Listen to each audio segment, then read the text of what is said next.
Is Nick Sirianni a better head coach than Kyle Shanahan? What do you think?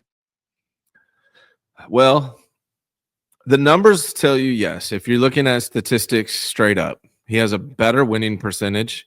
And because everyone likes to throw this one out, whenever you talk about this, people throw out, well, he inherited a really good team.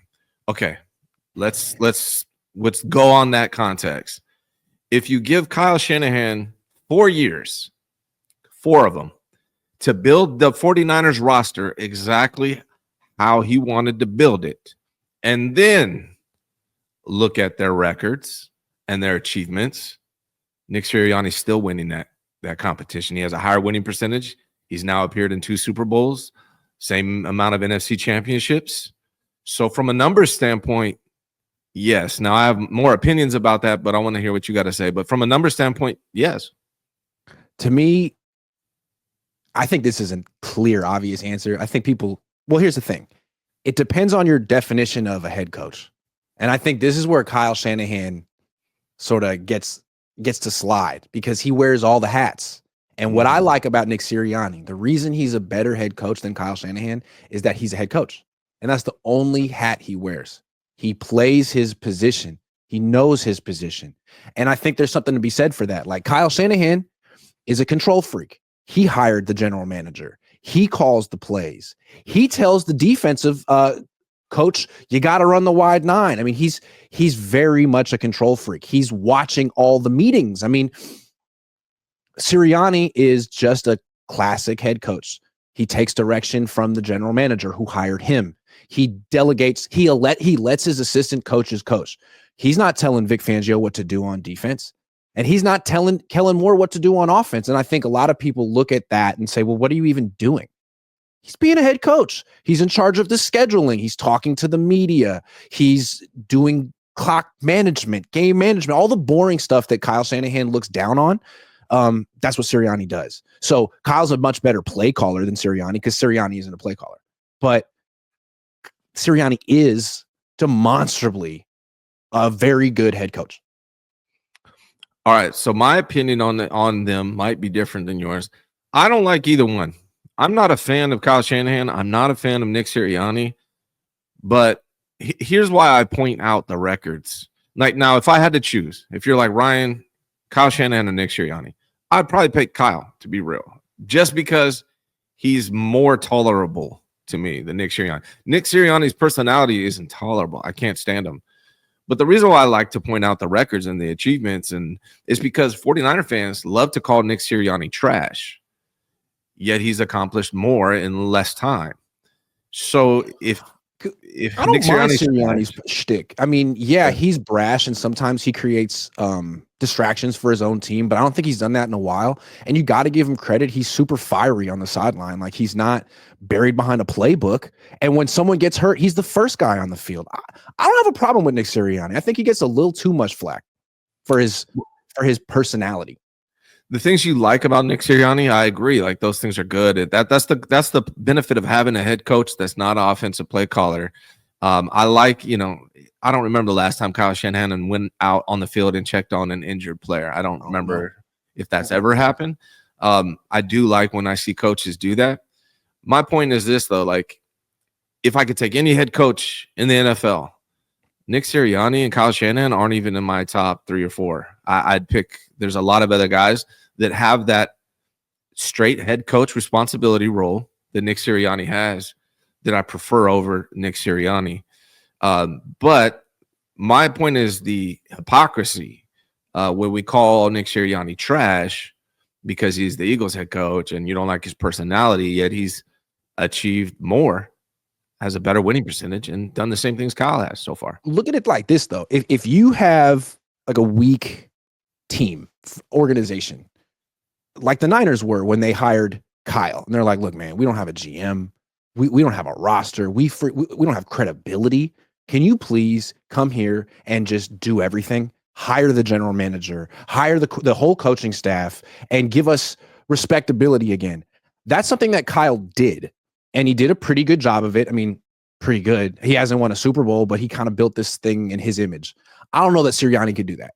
He's never done it before. He's never been asked to do that before. But if you have an organization like Philly with a strong ownership and a strong general manager and say, we just need a head coach to be a head coach and to hire a good coaching staff and get out of the way, then I'd rather have Sirianni, because Sirianni has put together, he had Steichen and Gannon, lost them, and then 2 years later ends up with Kellen Moore and Vic Fangio. And the reason he has Vic Fangio is because Kyle didn't want Fangio, because Kyle was going to tell Fangio, yeah, we want you, but you got to run the wide nine.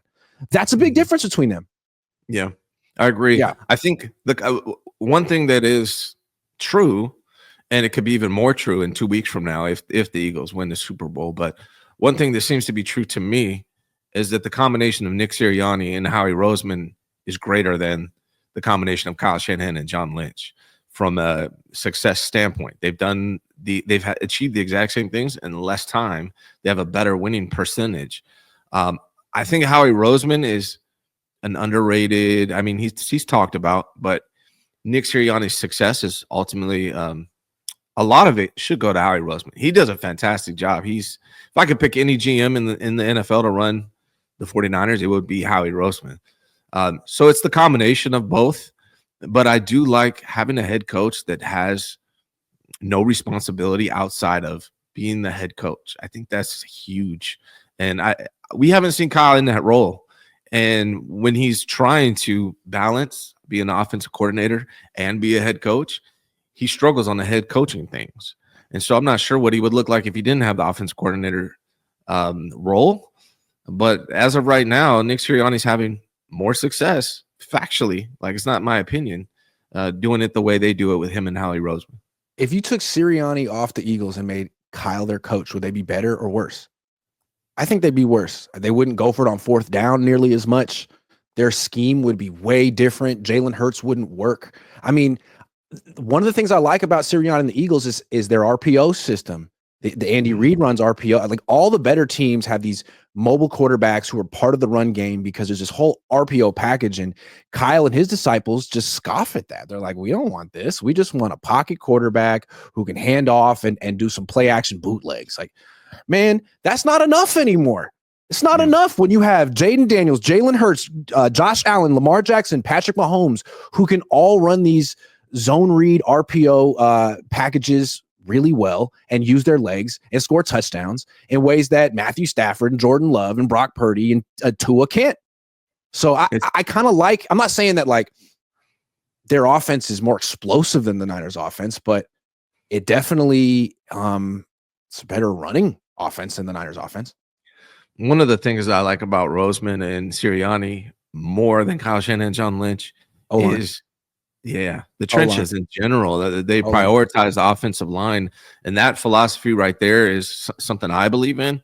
It's one of the reasons I like Jim Harbaugh so much, and that's one of the big things that puts them over John Lynch and Kyle Shanahan. So let's talk about that. This is also a philosophical, schematic, structural thing. If you're going to run the Kyle Shanahan offense, then you're basing your whole offense around the outside zone play. That's like the number one play, and everything is built off of that. To execute the outside zone play well, you need offensive linemen who are small and quick, because they have to get out and reach and run. That's not what the Eagles have. They got the biggest offensive line in the freaking league, and they just maul you because they're not running outside zone that much. They're running zone reads. They're running inside the tackles much more, and those guys are just pushing forward. So if you want to have this system, then you're going to be committed to smaller offensive linemen who get pushed around in the fourth quarter when you're losing every time. Yeah. And people, they hate the tush push, but like my response to that is figure out a way to stop it. And the reason why they're able to have so much success and I hate using the tush push. There's got to be a different name for that shit. Excuse me. But the reason why there's the push. Let's call it the push. Yeah.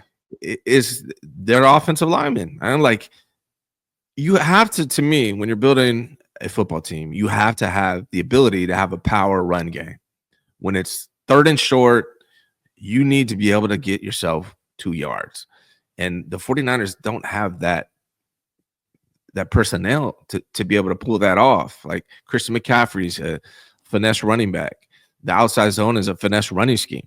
Like, you got to just be able to put your head down and gain 2 yards in a cloud of dust. Agree. I agree. And you got to give Sirianni credit for his handling and his development of Jalen Hurts.